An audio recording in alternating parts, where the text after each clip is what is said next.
President Obama's birth certificate as released by the White House in April of 2011 on the official White House website, as we suspect it is a fraudulent document.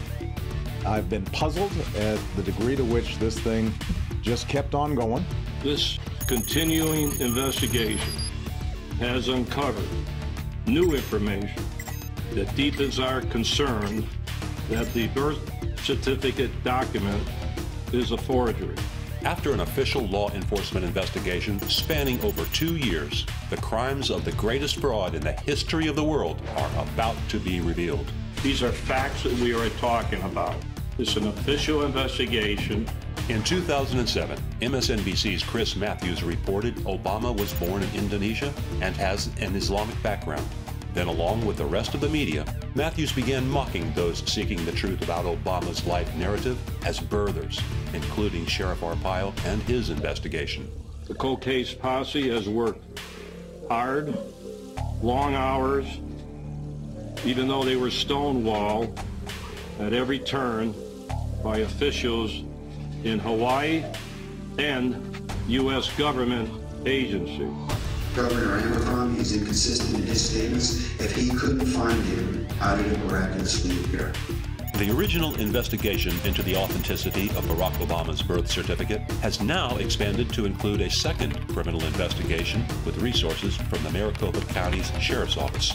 Where's Obama's Birth Certificate has compiled a sheriff's kit and distributed one to every member of Congress. You can get yours at where'sobamasbirthcertificate.com. When you come to the Congress of the United States, there are 435 of us. We're nothing more than a slice of America. And people come with, regardless of party labels, they come with all kinds of beliefs and ideas. It's the melting pot of America.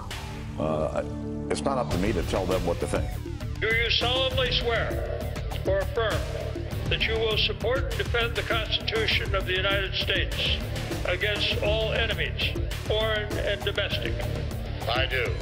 And I just found out today that the Speaker of the House is the one that told them that no one is going to entertain this at this point in time. Congress is lying to the American people and refuse to uphold their oath to the Constitution.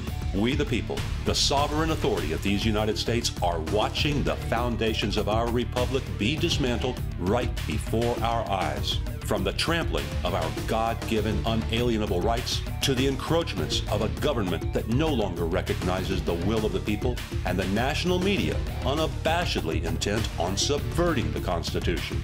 The media has demeaned this investigation at every turn as silly and wasteful. He's never done anything wrong in his life, legally, ethically, whatever. This president and his administration, in my view, represent the greatest set of lawbreakers that have run the federal government in our lifetimes. The fact is, President Obama and his appointees have ignored federal laws, they've ignored binding rulings of federal courts, and they've ignored the limits on their power mandated by the Constitution. I will never hide the truth because it's uncomfortable. I will deal with Congress and the courts as co-equal branches of government. I will tell the American people what I know and don't know, and when I release something publicly or keep something secret, I will tell you why. We looked into the President's Selective Service form. We believe that that form is fraudulent. What kind of leader would send a decorated war hero to prison and spend millions of dollars in legal fees to prevent the release of his original birth certificate? My oath of office is to the Constitution, and I believe we need truth on this matter. The truth about this PDF, this birth certificate, is you can't bring it into a court of law. The truth is it cannot survive judicial scrutiny on any level. We don't think there is a birth certificate out of Honolulu. We don't think he's a natural-born citizen under the Constitution. And so from Terry Lakin's standpoint, he's not eligible as Commander-in-Chief to issue any orders. And so Terry's standing up for that. But then the extension of that is the corruption of the court-martial system within Department of Defense that we know has been subjugated from the Justice Department and the White House through the Defense Department into establishing what we call a kangaroo court. Now, I think there's treasonous offenses going on here myself. The media shut this issue down 24 hours after the birth certificate was released. I have been in contact with prominent media people. I cannot and will not disclose their identities. That was the commitment I made because they fear for their jobs and some fear for their safety. There were threats made. There were people threatened with their occupation, losing their occupation, if they continued this. I can tell you personally, we were supposed to be on Kennedy and we got cut. What makes you, what are your qualifications to assess this? You say you have to look at it, you have to decide. What gives you the authority? We have to look at it. A lot of people have to look at it. Experts will look at it. Our work has been checked off and verified by a certified forensic document examiner who's testified in numerous trials as an expert. And at the end of his report, a 40-page report, he says in 20 years of seeing all kinds of documents, he has never seen anything so seriously flawed that in his opinion, this birth certificate is a complete fabrication. With complete contempt for the journalistic code of ethics, the mainstream media is wholly complicit in failing to vet Obama. By ignoring the daily torrent of obfuscation and abject falsehoods by Obama, they have provided the smokescreen necessary for Obama to veil the truth from the American electorate, forcing the United States into a constitutional crisis with immeasurable national security implications. Additionally, it gave cover for Congress to totally ignore all demands for redress from their constituents and the confidence to brazenly obstruct justice with impunity.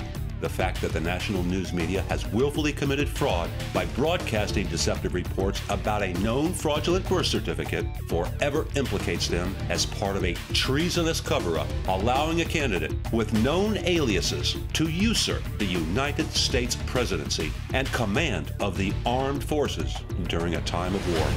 This perilous breach of public trust is nothing short of an attack on the heart and soul of this republic. That's a felony. If any of you went and tried to make a birth certificate, that's a felony. If any of you took that birth certificate and tried to pass it off for gain, that's a felony. If you took that birth certificate, you created it, and you put it on the White House website, that's a felony. I don't know, how many more felonies do we need? What happened to the rule of law in this country? We should heed the wisdom of Thomas Jefferson, who said, "Equal and exact justice to all men of whatever persuasion, religious or political." When this information is finally exposed to the public, it will be universe-shattering. Stay tuned for the universe-shattering criminal evidence soon to be released by Sheriff Arpaio and lead investigator of the Maricopa County Cold Case Posse, Mike Zullo.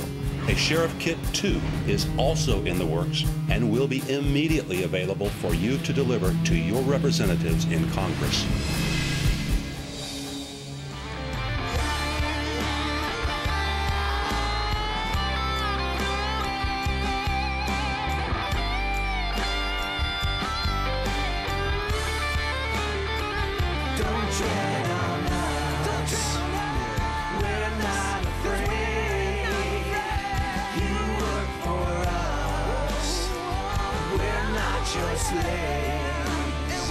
Don't tread on us. You crossed the line. Soon you will pay. You're gonna pay for all your crimes. Don't tread.